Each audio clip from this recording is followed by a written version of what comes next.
Hi everyone. So my name is Tessa Verhoef. I am just like Peter. I am an assistant professor at the computer science department here at Leiden University. And I have the pleasure to be chatting with Eduard Fosch Villaronga. So Eduard is an assistant professor also at Leiden University, and he is also has been appointed as an expert by the European Commission in a panel on artificial intelligence as well. So hi, Eduard. How are you? Hi, how are you? Can you all hear me? I can hear you fine. Can you hear me too? Yes, very well. Perfect. Yeah, so it's great to have you here. Your work is really relevant for the theme that we are talking about today. Thank you. Thanks for the invitation, Tessa. Yeah, so you're an assistant professor at the School of Law, but you also work with robotics and AI, right? Yes, that's correct. Even if I will start assistant professor in January, so still a postdoc for a couple of more days. But yes, I work at the eLaw Center for Law and Digital Technologies at Leiden Law School, and my topic revolves around understanding the legal and ethical challenges that robots pose to society, with a special focus on healthcare. So, in one side, my work is divided between telling roboticists to take into account other aspects than just safety into account, like data protection, autonomy, or dignity, but also trying to tell policymakers that sometimes they also need to catch up and make some efforts in framing these developments adequately. Great. Yeah. So I assume that the topic that we will be talking about today also, goes in that direction. So you joined us today to talk about sex care robots. So this sounds really novel and exciting. So can you tell us a little bit about what you have in mind? Yeah, definitely. So, robots sometimes challenge the juridical framework, putting into questions many aspects like privacy or transparency. But in other occasions, they might offer possibilities that once seemed far-fetched, and they can help users largely. So, think about an exoskeleton that helps users walk again, right? This is a clear example on how there are people that cannot do certain activities as other people do, like walking or eating, for instance.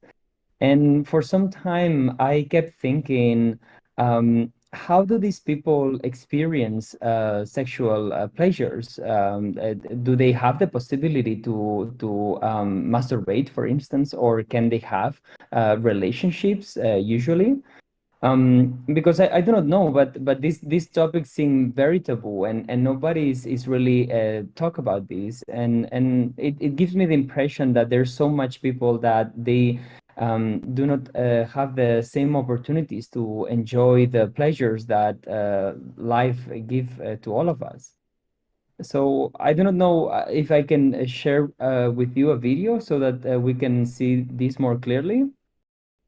Yeah, let's watch the video.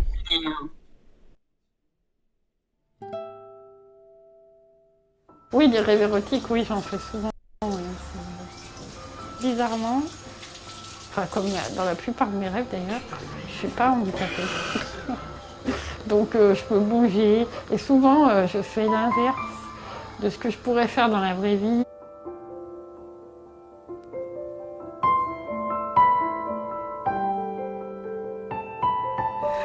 On va vers l'extérieur.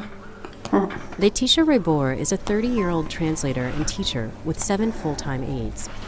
Mon patron. Spinal muscular atrophy limits movement to her left thumb, left toe, and facial muscles. But she still has a strong sense of touch.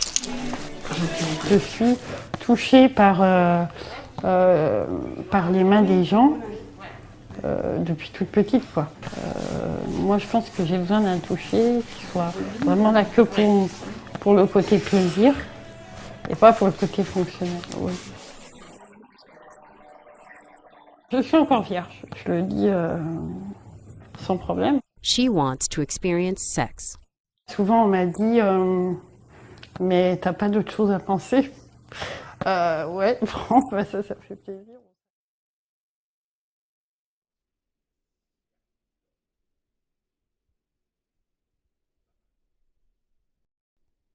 So, Eduard, so can you say something about the video? Yeah, definitely. So, as you can see, right, although sexuality is a central aspect of human experience, awareness and knowledge about it do not come straightforward for disabled populations. On the contrary, it seems that it is largely constrained and pathologized and even ignored in many different settings. So many aspects constrain how people with a particular disability experience and engage themselves with sexual experiences. And some of the most worrisome barriers come from the very same institution. Some researchers highlight that people with intellectual disabilities are purposefully misinformed about sexual health to reinforce fears as means of inhibiting sexual activity. Or other healthcare providers, for instance, consider that people with intellectual disabilities or other disabilities should not have a sexual life, reproduce, or look after children, and there should not need for sexual and reproductive health services. And if you think about it, if a person is physically disabled, their own physical disability may prevent that person from satisfying her sexual needs. Think, for instance, of a person that it is deprived of her upper limbs or is paralyzed. And on the other side, people experiencing mental illness, for instance, may experience sexuality and intimate relationships very differently for many reasons. Sometimes actually the medication that these people take also decrease their sexual desires, leading also sometimes to sexual dysfunction. So I got interested into the topic because it seems that the United Nations in 1993 already stated that persons with disabilities should enjoy family life and personal integrity and should not be denied the opportunity to experience their sexuality or have sexual relationships or even experience parenthood. However, after nearly 30 years of discussion, this access to the sexual rights of disabled populations remains largely an unfinished agenda, as if society failed somehow to recognize people with disabilities as sexual beings, right? So, are there really no other resources available at the moment for to help these persons with disabilities? Yeah, so it is true. So there are some initiatives out there. So some countries have reflected on how they could materialize this sort of abstract idea on how to enforce the sexual rights of people with disabilities. In the Netherlands or in other countries, they refer this as what they called sex care. It is not really well defined, but it would be more like a sort of sexual service that it is for people with severe physical or mental disabilities, that it is often done by professionals with a background in healthcare, and that it is usually focused on intimacy, physical touch, and sexual satisfaction. And in Europe, there is even a European platform called European Platform for Sexual Assistance for Persons with Disabilities that brings together different organizations that are focusing on these aspects. The problem with this, though, it is that it's not very clear how this is managed. It's not very clear which is the type of knowledge that we should have in order to provide these services, whether this should be some healthcare professionals, whether this could be done by sex workers.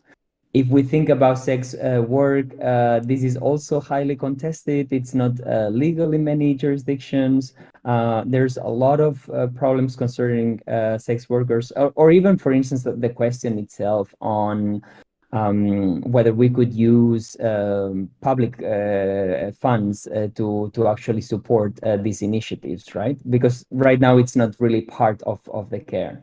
So in a way, yes, as the audience can see in the slide, we believe that everyone should enjoy the same pleasures of life. It's not very clear how to get to that point. But then you thought about sex robots. Yeah, so then with another colleague of mine, Adam Paulsen in Australia, we had this discussion and we kept thinking about this topic, and he's a computer scientist and I work with robotics. So I thought, well, maybe we could think about the use of sex robots for this purpose. So sex robots are service robotics that perform actions contributing directly towards improvement in the satisfaction of the sexual needs of users.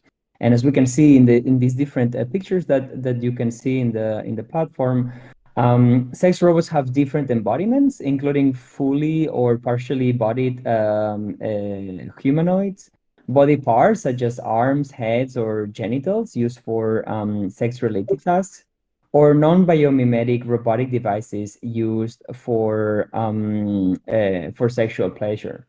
So these robots usually display realistic sex-related body movements and also have sensors to react in real time to user interaction, and include some human cues such as voice, gaze, or lip sync, so that it can support more human-like interactions. And as you can see, they're both male or female.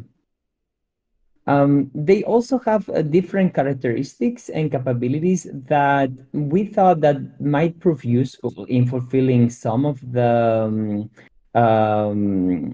sexual desires of disability people. And we thought with Adam that it is not only about satisfying their sexual needs, which of course it is not, because the literature actually suggests that there's no loss of libido in disabled adult population, and actually people with also intellectual disabilities have sexual needs and engage in sex and long-term relationships also.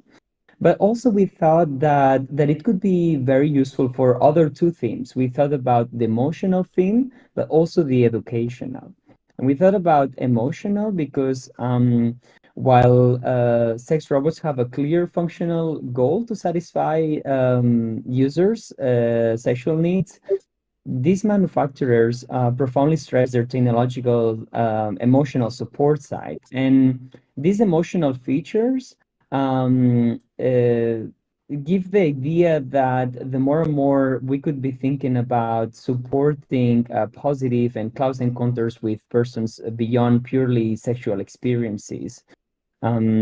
So I think that could be something that could be explored, but also in the education. And this is because some authors conducting different studies reveal that participants with intellectual disabilities scored low concerning their understanding of consent and abuse, suggesting a profound need to have more and better sex education for persons with intellectual disabilities to exercise their sexual rights while protecting also themselves. And we thought that sex robots could help disabled people with cognitive challenges to learn about sexuality and emotions, including consent. And this is very important because abusive behavior in this population is actually unsettlingly uncommon. Yeah, so you've clearly thought about really many aspects of this problem, and I still think to many people this might sound still pretty wild.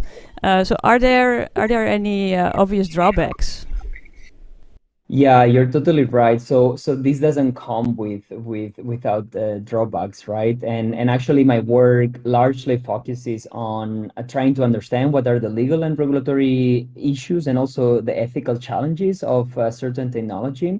So I am very much aware of all the risks that this happen. Actually, there are some researchers led by Kathleen Richardson, I think. She was pushing for the campaign against sex robots. So basically, she really thought that we were at the beginning of a revolution that we do not really want to start, in the sense that there's a lot of issues concerning this topic, and some of them relate to the idea of objectifying women. So for many years, we've been seeing how the role of women have been portrayed in a way that actually is not reflecting the role that women should have in society, and that the objectification of the female body would actually imply many different